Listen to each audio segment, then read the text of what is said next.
I think it's important to, again, I'm the director of the North Carolina Manufacturing Extension Partnership. I'm actually Phil Mintz. John's going to come up later and talk a little bit about some of the details of what we're doing.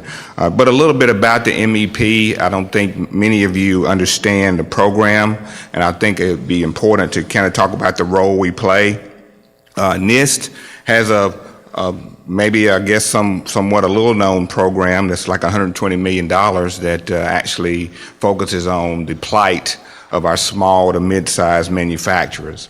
That program's been around for many years. NC North Carolina has had a MEP center for about 20 years. And what we do is we use those federal funds and we match them 2-to-1 with state and local programs to actually engage our small to mid-sized manufacturers.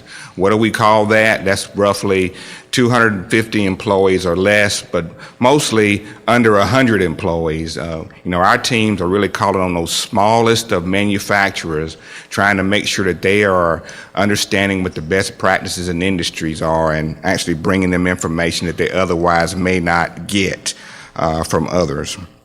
So the people that we are engaging, they have really no idea that there is like a framework. They don't really know what ISA is, or they're really not interested. And so our effort is really to move them off of the I don't care and get them really involved. So North Carolina has about 10,000 manufacturers, many of them supplying the OEMs that are at this program this week. And so our job every day is to get out there and engage them. And how do we even do that? What do we learn at those small manufacturers? Well, it's not rocket science. I mean, they're really not interested. They don't think any of this applies to them right now. They'll react later. They're too busy to really think about it. They want to make payroll. They want to get that next big job from the big OEM supplier. So when we engage them about cybersecurity, we get obvious answers. We're small enough that it doesn't matter to us. We're okay. We got a third-party contractor handling the IT, so they're taking care of us. It's okay. And, we don't need a big solution. We'll do something once it's all figured out. So our work is really focused on getting them more interested. And the way we try to approach it is really to focus on the keys. Adam mentioned that the challenges of communicating cybersecurity risk, this is very important in our discussions with the smaller manufacturers. Samara talked about behaviors, and that is really the place that we have to really focus on. We have to talk to them, identify behaviors, and really begin to connect those behaviors back to them and describe risk and really develop our training around those behaviors.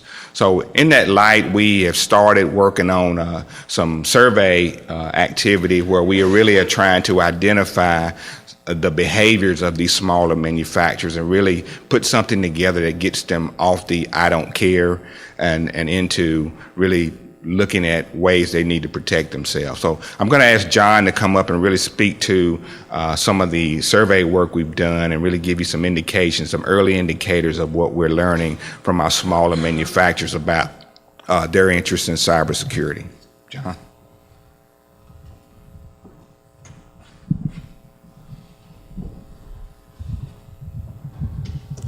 Thank you, Phil. And I'd like to thank Tim for putting together such an exciting list of speakers today. I've got data, so we're going to bring that excitement to a screeching halt. Extra stuff. But we started looking at, as soon as I can get this.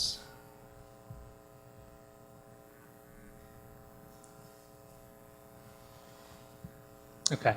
We just took a kind of a brief snapshot, talking with 21 manufacturers, the smallest, 3 employees, the largest, 250, but really looking at the median number of employees, we see that really most of the companies we engaged were right around 30 employees or so.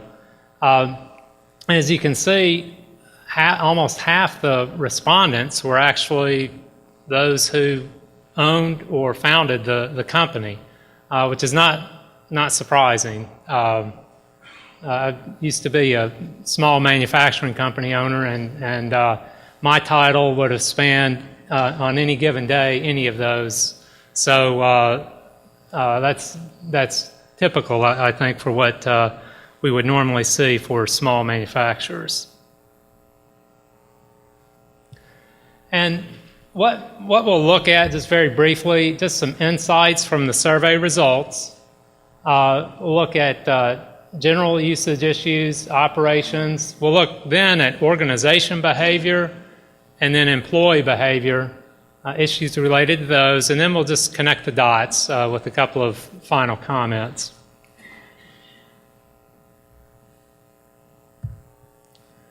General usage issues, who maintains your internet hardware? About 3/4 of the companies have a third party do that. But if you notice, when it gets to more of the software focus, only about half sub that out to a third party. But not surprisingly, and actually I would have expected even a little bit more, 86% of the companies do perform electronic financial and banking transactions. That's, I think, kind of a picture that maybe is not that surprising to any of us.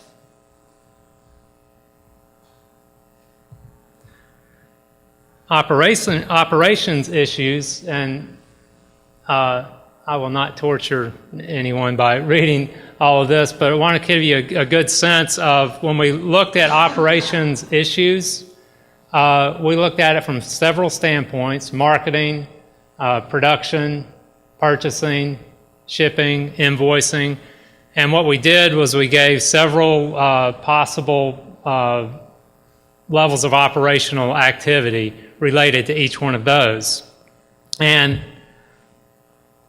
what we found was that there's a high percentage of small manufacturers that use wireless, internet, or local area network technology for marketing, production, purchasing, shipping, and invoicing. So what we're really seeing is something that I think really underscores the importance of what we're looking at today, particularly for small manufacturers, and that is their activity where they're directly working with their customer, either on the marketing, the designing, or the shipping and invoicing. Whenever they're interacting with the customer, that's where they're really most entrenched and most vulnerable at disruption because of their cybersecurity vulnerability.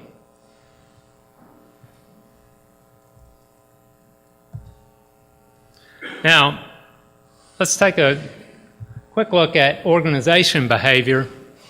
And what we did was we asked the respondents on a scale of 1 to 5, with 1 being not disruptive at all and 5 being extremely disruptive, indicate how disruptive it would be to your business if you lost internet access for 48 hours in a row during the course of your regular business week. We had a mean response of 4.8.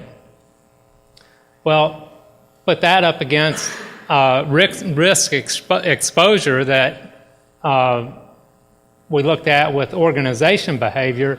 Particularly, do you have any written policies regarding employee internet and email usage? 30% of the respondents do not have a written policy. And actually, I don't know if many of you are familiar with the Symantec Small Business Survey that was conducted in 2012, but that showed that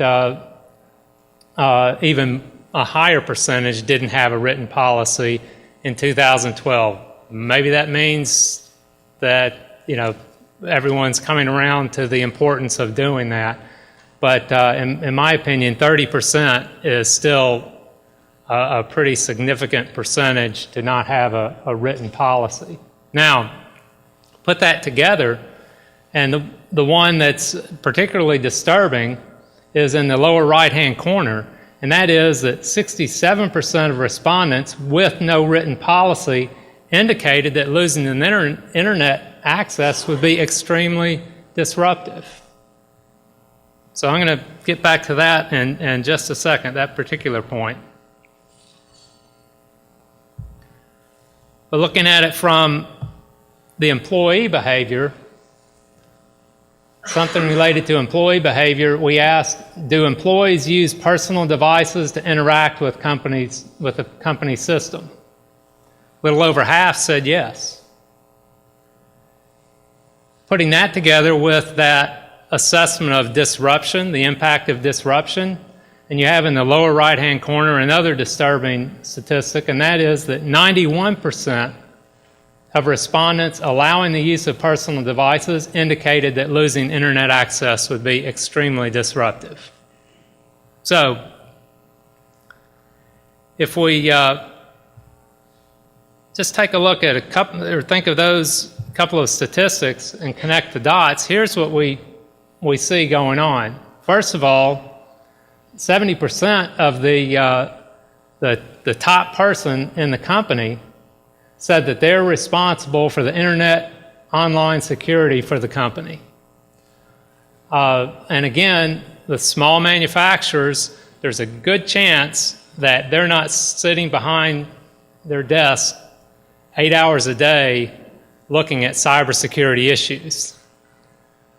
Things bubble to the top, making payroll is a slight little issue that comes up quite frequently for small manufacturing companies. So consider that along with these other two statistics that I mentioned earlier, and what we see, and again, we're just, as Phil said, we're starting to look more deeply at the behavior of the broad range of manufacturing companies. But from this, what we're seeing, two key challenges to addressing small manufacturer cybersecurity vulnerability. One is management time to focus on the issue. Because again, if 70% of the respondents are at the top level of that organization, they're probably not going to be devoting an enormous amount of time to their cybersecurity issues unless a catastrophe happens. The second is that there's a management belief that their company's current behavior may expose them to high risk of an attack. That needs to be furthered to further that belief, because from what these statistics are telling us, that the small manufacturers say, yes, it is important, it is a risk, but it's not going to happen to my company. And I think that's, from an awareness standpoint, I sense that there's some awareness there, but there's not the belief that it's going to happen to them.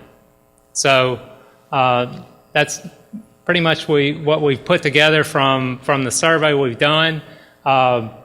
There is a lot of work that needs to be done with increasing more awareness and the belief that this can happen to your company. And just to add one quick little note, I found it very interesting with the HVAC vendor leading to the hacking, the cybersecurity incident with Target. And that may be part of an angle for getting more small manufacturers involved to say that you've got a competitive advantage if you can put out to your potential customers that you've got a cybersecurity policy that's rock solid. Because the supply chain, as someone mentioned earlier, a chain, it's as strong as its weakest link. So just end on that, and I look forward to any questions that anyone has. Thank you.